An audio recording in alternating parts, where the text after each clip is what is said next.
പവിത്ര സീരിയലിൻ്റെ ഇന്നത്തെ പ്രേമോ എപ്പിസോഡാണ് കേട്ടോ പറയുന്നത്. അങ്ങനെ ശ്രീനി സാറ് വിക്രത്തിൻ്റെ കൂട്ടുകാരെ വീട്ടിലേക്ക് വിളിപ്പിക്കുകയാണ്.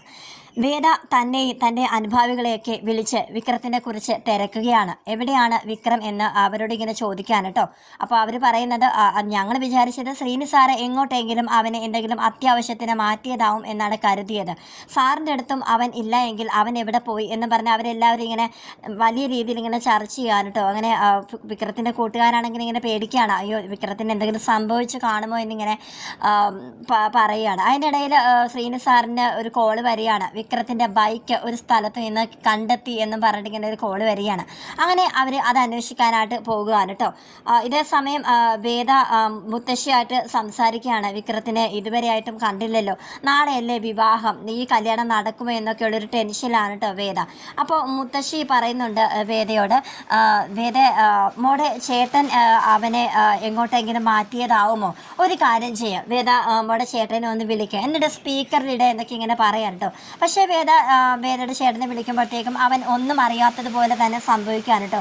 അങ്ങനെ ഒരു സംശയവും തോന്നാത്ത രീതിയിൽ തന്നെ സംസാരിക്കുന്നതുകൊണ്ട് തന്നെ മുത്തശ്ശിക്കും വേദയ്ക്കും അമ്മയ്ക്കും ഒന്നും ഒരു ഡൗട്ടും തോന്നിയില്ല. അപ്പോഴാണ് വേദയുടെ ഫോണിൽ ജീനയുടെ കുറേ മിസ് കോൾ കിടക്കുന്നതായിട്ട് വേദ ശ്രദ്ധിക്കുന്നത്. അങ്ങനെ മുത്തശ്ശിയോട് പറയാണ്, ജീന എന്നെ ഇന്നലെ രാത്രി ഒരുപാട് തവണ വിളിച്ചിട്ടുണ്ട്, ഞാൻ എന്താണെന്നൊന്ന് വിളിച്ച് അന്വേഷിക്കട്ടെ, ചിലപ്പോൾ വിക്രത്തിൻ്റെ കാര്യം എന്തെങ്കിലും പറയാനായിരിക്കുമോ എന്ന് കരുതി വേദ ജീനയെ വിളിക്കുകയാണ് കേട്ടോ. പക്ഷേ ജീന വേദയുടെ കോള് വരുമ്പോൾ തന്നെ രാധ പറഞ്ഞ കാര്യം ഓർക്കുകയാണ്. വിക്രം ഹോസ്പിറ്റൽ ആണെന്നുള്ള കാര്യം നീ ആരോട് പറയരുത് എന്ന് ജീനയോട് പറഞ്ഞിട്ടുണ്ട്. അതുകൊണ്ട് തന്നെ ജീന അപ്പോൾ വേദ വിളിക്കുമ്പോഴത്തേക്കും അത് പിന്നെ അറിയാതെ കോള് വന്നതായിരിക്കും എന്നൊക്കെ ഇങ്ങനെ ഒഴിവ് മട്ടിലിങ്ങനെ പറഞ്ഞു വിടുകയാണ്. പക്ഷേ വേദയ്ക്ക് എന്തോ ഇങ്ങനെ സംശയം തോന്നുകയാണ് കേട്ടോ.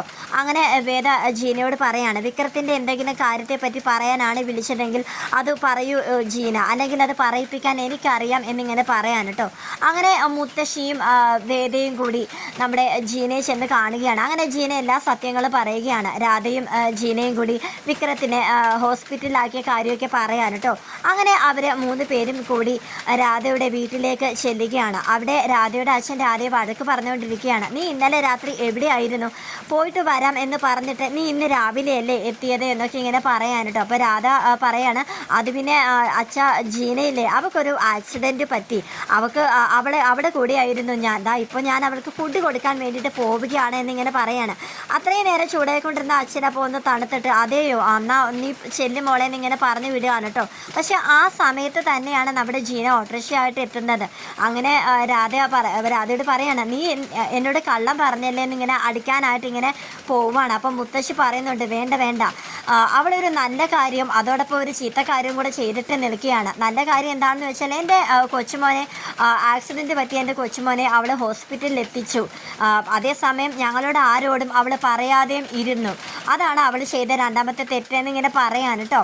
അങ്ങനെ രാധയുടെ അച്ഛൻ പിന്നെയും അവളെ വഴക്ക് പറയാനിടുമ്പോൾ അതിൻ്റെ ഒന്നും ആവശ്യമില്ല, അവൾക്കുള്ളത് ഞാൻ കൊടുത്തോളാം എന്നിങ്ങനെ പറഞ്ഞിട്ട് മുത്തശ്ശി രാധയുടെ ചെവിയിൽ ഇങ്ങനെ നുള്ളുകയാണ് കേട്ടോ. അങ്ങനെ അവരെല്ലാവരും കൂടി ഹോസ്പിറ്റലിലോട്ട് പോവുകയാണ്. ഈ സമയം വിക്രത്തിനെ കാണിക്കുമ്പോഴത്തേക്കും വിക്രത്തിന് ഫോൺ മുറിയിൽ നിന്ന് തന്നെ കിട്ടുന്നുണ്ട് കേട്ടോ. അങ്ങനെ വിക്രം ആലോചിക്കുകയാണ്, രാധയുടെ തൻ്റെ ഫോൺ കണ്ടിരുന്നു എന്ന് ചോദിച്ചപ്പോഴത്തേക്കും അവൾ ആക്സിഡൻറ്റ് പറ്റിയ ആ സ്ഥലത്ത് നിന്ന് ഇങ്ങോട്ടേക്ക് കൊണ്ടുവന്നപ്പോഴത്തേക്ക് വിക്രമേട്ടൻ്റെ ഫോൺ ഇല്ലായിരുന്നു.